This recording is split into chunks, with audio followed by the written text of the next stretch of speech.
What month is coming up right now? Ramadan? So what do you guys normally do in Ramadan other than sleep all day? Fast? What are the benefits of Ramadan? Mercy? What about good food from your parents? Making the favorites that you always want for iftar, right? That happens, right? You guys look forward to that, or is that just me? Just me? You guys look forward to the mercy, right? The month of Ramadan is coming, right? The month of Ramadan is also known as what? The month of the Quran. Quran is recited all the time in the month of Ramadan, right? When you guys go to the masjid, when you guys go home, right? Your parents are probably reading Quran, they're telling you to read Quran, you want to play it, but they're like, go read some Quran. But they make you read some Quran, right? Does that happen? Yeah? I know, it happens to me too. So the month of Ramadan is also the month of Quran. Okay? So other than Tarawih at night, you guys go with your parents to the masjid, there's an imam, he recites the Quran, you guys stand, well probably not, because I remember when I was your age, I couldn't stand, my legs would hurt, I'd go sit down in the back to play with my friends. Right? It's okay though, you guys can do it for now. But make sure when you're there for Ramadan, if you guys want to play, because I know when I was a kid, I used to always want to play Ramadan. My parents would take me to the masjid, and I wouldn't want to go to the masjid. And then when I go there, they're like, you have to pray all the rak'ahs. And I was like, my feet hurt. I don't want to do this anymore. Right? But my parents would still make me do it. And I would do it sometimes. But I want to tell you guys something. Right? What I want all of you guys to mainly do is, you know how there's that guy that leads Tarawih and he leads everyone in the congregation, and everyone, you guys might not know that word. You know how there's that guy that leads everyone in Salah, right? Or he leads in prayer and he recites the Quran, right? And then there's the people that pray behind him, right? Such as you, such as myself sometimes, when I'm not leading, right? But what I want you guys to listen to and focus on is that, how old are you guys for the most part? How old are you? 7? How old are you? 11? 7, 11? Yeah, you guys got that. 9? How old are you? 10? My friend Ahmad that was with me right there in the green shirt, he started memorizing the Quran when he was 6 years old. So he's younger than some of you guys. 7, 11, he's younger. 6, 11. I started when I was, 9 years old. So I started when I was younger than some of you, which are 10 years old. So let me go, right? What I want you guys to notice, I'm from America, right? Right back to you. We don't do that here. That's cute. Alhamdulillah, I started memorizing the Quran when I was your age, when I was 9 years old. Right? My friend started when he was 6 years old and he finished when he was 11. So when he was your age, he memorized the Quran. I finished when I was like 13, so a little bit older. But he finished before me. And Alhamdulillah, because I chose to read the Quran, I know your parents always tell you, read the Quran is important, you have to, you're a Muslim, it's an amazing book, and you guys are just like, I don't want to, it's too much, it's too much reading, memorizing, so I don't have the time for that. But look at this, because of the Quran, and because of nothing else except for the Quran and Allah's mercy, I spent the time when I was your age and I memorized the Quran. I read the Quran. And now because of that, Alhamdulillah, look at me, I'm in Malaysia. Why am I in Malaysia? Because of the Quran, right? Because you guys want to hear the Quran. Because the Quran is a beautiful thing. And when you study it, and when you learn it, right? When you learn the Quran, it's not like you learn something in school that you go and you use it in college or whatever, when you go to school, and that's it. When you memorize the Quran, compared to the other things that you do in life, and the things that you learn, people will respect you. People will look at you and say, this boy, this little boy that's memorizing the Quran, or that has memorized the Quran, right? They're going to respect you for that. Because that's such a great thing. That is such a great thing. Because what is the Quran? Right? The Quran is the guide to our lives. It tells us what to do. It teaches us how to live our lives. Right? It tells us what's right, what's wrong, for the most part. Right? And because of that, when you memorize the Quran, what are you doing? You're guarding the Quran. You're treasuring it in your heart. You're guarding a great treasure. And you guys know what pirates are, right? Right, so what happens when a pirate has like a lot of treasure and he has like a whole bunch of gold and money, right? And if he wants to keep it safe, he'll hide it somewhere there'll be like, in the movies, there'll be like skeletons or like bad guys protecting the treasure. Because it's worth a lot, right? If you're a pirate, if you were a pirate and you had a lot of treasure, would you want to protect it? Yeah? Right? No? What would you do with your treasure? Who said that? Give it? To who? To me? To anybody? So why did you collect the treasure in the first place? What was the point of you collecting all that money and treasure if you're just going to give it to someone? Okay, so just like that, pirates, when they collect the treasure, this pirate, if he was a pirate, the world would be a better place. Because he would go and rob people with their money, because that's what pirates do, and then you go and give it to someone else. I don't know what the purpose of that is, but I mean, if it works for you, little pirate, it works. My point, though, what I'm trying to say, is when pirates, as just one example, when they have something that's worth money, when they have something that's valuable, obviously people are going to protect it, right? Same thing with the Quran. The Quran is one of the most valuable, most treasured things on this world. Aside from money, aside from nice cars, or anything else, the Quran, and he's smiling at him. He's like, no, I'd probably take your car. He said, yeah, I got it. That's exactly what he was thinking. As soon as I said that, his green car flashed in his mind for 2 seconds. Yeah. It's okay. Cars are good. Alright? So just like, I'm sure if he has a car, he'll let nobody touch his car. He goes up and he gets a car and no one is going to touch his car but him. I can tell you that right now. But what I'm trying to say is that the Quran is something valuable. Something that people treasure. Not only is it a treasure for you, it's a treasure for every Muslim. Right? Muslims, they see the Quran, and that's a treasure for them. So if you're someone that's memorizing the Quran, if you're someone that's a hafiz, what are you doing? You're someone that's protecting the Quran. You're someone that's guarding the Quran. Right? So you're sort of like a pirate, in a way. In a very small way. Okay, don't hold it against me when I say that. Right? But my point is you're guarding something. You have something that's valuable, something that's dear to you, just like the treasure is dear to a pirate, the Quran is dear to the Muslims. Right? And someone that memorizes it and takes the time out to read it and learn it is someone that's guarding the Quran. Right? Now, the month of Ramadan is the month where Allah subhanahu wa ta'ala, He expects us to do a little more Quran than normal. Because why? We're fasting, we're trying to do more good deeds than normal. That's the month that we take out and we sacrifice things, right? We don't eat. Some of you guys might, when your parents are like, how many of you guys have, like, when you're supposed to be fasting, how many of you guys have, like, snuck some food? Or, like, drank some water when your parents were like, one? No, it's okay to be honest, we all did it when we were kids. When you were 7, now you're 11, 7, 11. What about you? MashaAllah. Oh, really? Does he do it all the time? Oh, you don't know him? Oh, wow. I guess you shouldn't raise hands because it looks like people are going to start separating from each other now. We all did it. I did it too. Believe it or not, I did it too sometimes. I was like, I really want to eat that cookie right now, and I'm not going to wait another 7 hours. I'm going to eat it right now.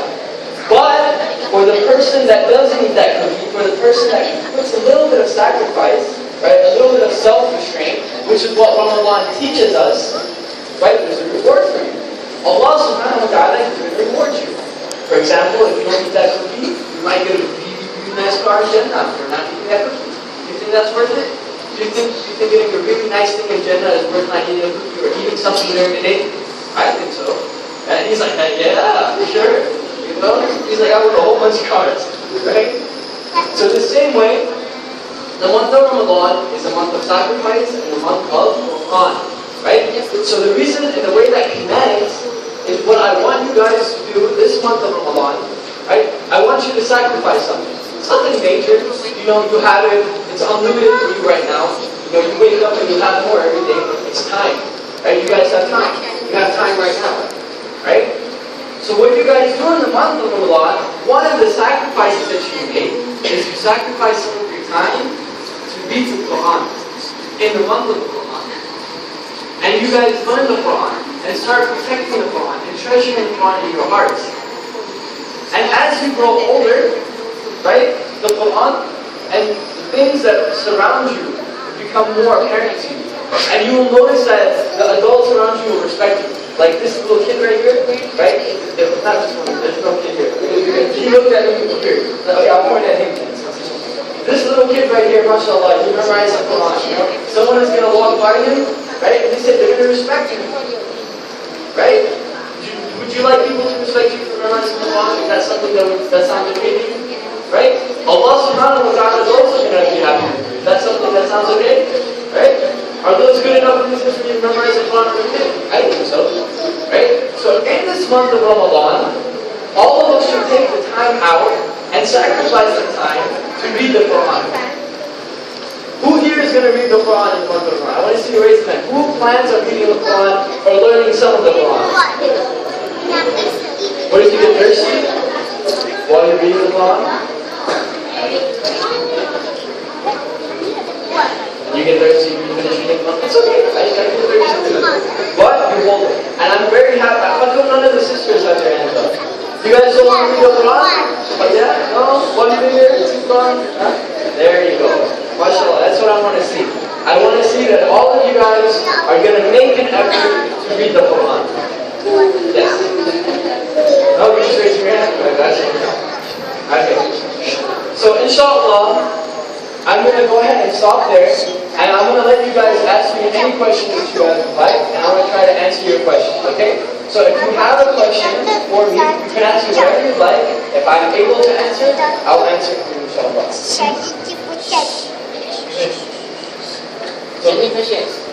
he has a question. The pirate that will give his money to everyone.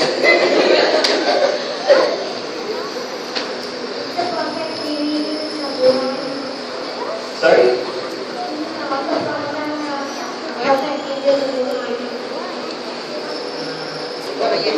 I'm sorry, I can't hear you. Come here.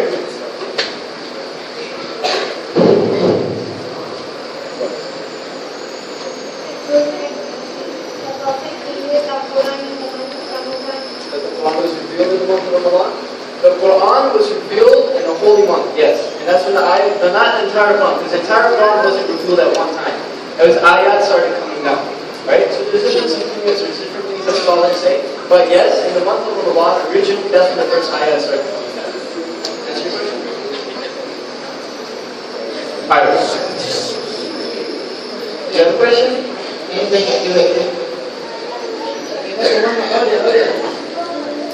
Not yet.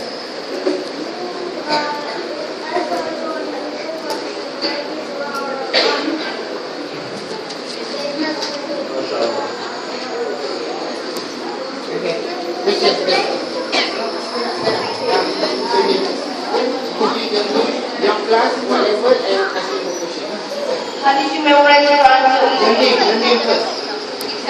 My name is how did you memorize the Quran so easily? Okay. He asked, how did I memorize the Quran so easily? Who thinks memorizing the Quran is easy? Do you guys think memorizing the Quran is easy? It's not easy. It's never easy. For some people, there might be someone that it's very easy for. But for the most part, you know how long it took me to memorize the Quran? 3 years.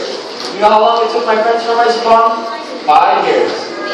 So that's a lot of time. Spending 3 years, does that sound easy to you?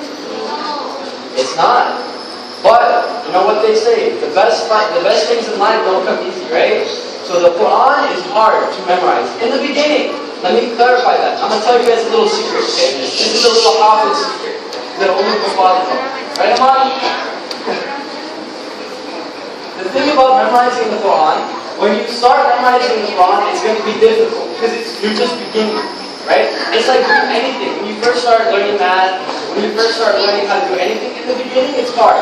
But as you do it, the more you do it, it becomes easier, right? So in the beginning it's hard, it's going to be difficult, but if you have the willpower and if you have the strength, and if you really want to memorize the Quran, you're going to go ahead and go through that difficult time in the beginning, and then eventually it's going to become easy for you, and it's going to be a breeze. Inshallah. Right? So as long as you put in that effort in the beginning to memorize the Quran and work on the Quran, Allah subhanahu wa ta'ala will make it easy for you and you will memorize the Quran. Because look, if a 6-year-old can memorize the Quran, right, then if you're 10 years old, do you think you can do it? So if it's possible for a 6-year-old, then it's possible for you, right? If it's possible for a 10-year-old, if you're 13, you think you can do it? Yes, right? So the Quran is made for us to memorize and understand and learn. And Allah subhanahu wa ta'ala made it easy. Right? So as long as you put in the effort, inshallah it will be easy. Does that answer your question, or are you going to tic-tac-toe on that? Okay. Inshallah, one very good thing was this year, and he will introduce the name, okay? Introduce the name and what level you are. Because this is important, because sometimes you meet from lower level, so the guest need to give some advice which is suitable for your level. And tell him from where you are. Not from PC, I mean from your country, from India or something, okay? Okay, now we open for the girls. One for the boys, one for the girls. Change. Okay, for the girls, now. Okay, Sophia. Now to see. Okay. Thank you. My name is Sophia. How did you finish the Quran? How old was I when I finished? When did you finish the Quran? When did I finish? I finished when I was almost 13 years old. When I was almost, that's not, there's, for example, come on, can you come up here, please? This is my friend Aman. You know how you guys are friends? Who here is friends? Are you guys friends here? You guys are friends, right? You guys go to school together. This guy right here, I knew him when I was your age, when I was a little kid. Me and him memorized the Quran together in the same school. You know how you guys are in the same school? Me and him were in the same school. And we both memorized the Quran at the same time. And he beat me. He finished before me. He finished when he was 11, I finished when I was almost 13. So I guess you'd say he's better than me at that. You know? Yeah, he started earlier. He started when he was 6. Alhamdulillah. He's bright. He has a bright mind. Does anyone, how about this? I'm going to let you guys ask him a question too, okay? That I want you to answer one of the questions. Because he also memorized the Quran, and he also put in the time, and he did a lot better than I did when we were in class together. So that's why, if you guys have a question, you can answer it too. Feel free to ask how I come one of them. Alaikum salam wa rahmatullahi wa barakatuh. Aman, I'm sorry. A-M-A-N. Aman. Aman. Feel free to ask any questions about Fateh. I'll tell you them because we grew up together. We played video games, we played sports, everything, honestly, was like doing my best growing up. So ask any questions.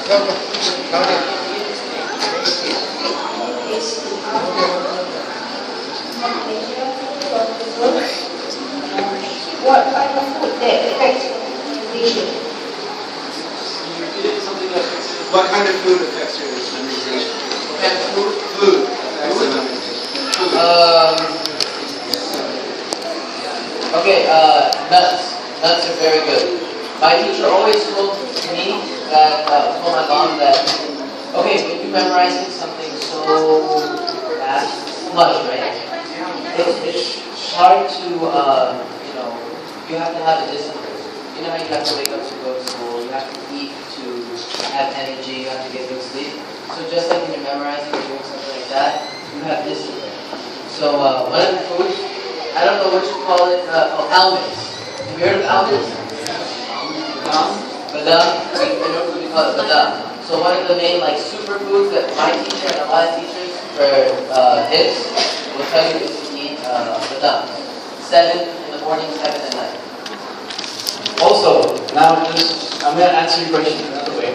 There's no, also, I remember someone mentioning this to me. There's no, as far as I know, there's no food that you eat it, you're going to forget your Quran. You know, like, if you accidentally eat like an apple or something, you're going to forget like Sunnah.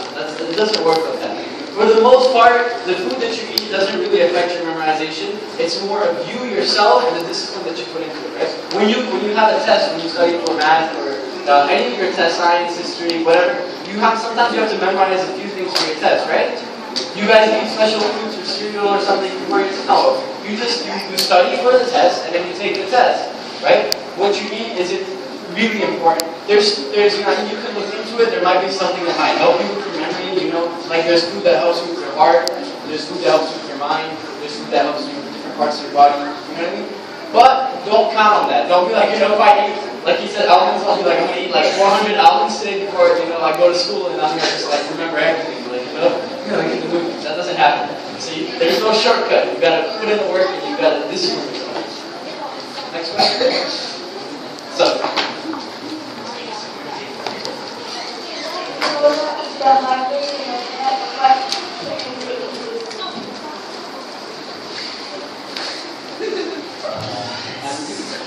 Okay, the question, yeah, what's your name? Aminu?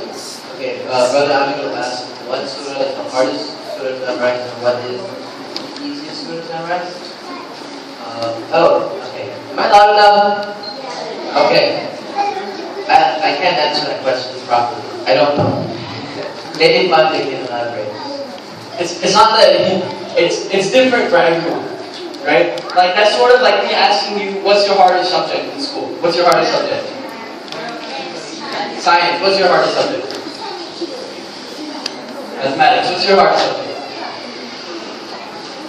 Science. You see, his hardest subject was science. His was mathematics. Someone else's might be English or language. I don't know over here. Someone else's might be history, right? Everyone has something that it's easy for them and it's hard for them. So it's not like there's one surah that's like very difficult and no one it's hard for everyone. It depends on you, right? A surah that might be easy for me might be hard for you, right? A surah that's hard for me might be very easy for you, right? So on that grounds, there's one page at least that we can to answer your question in some way.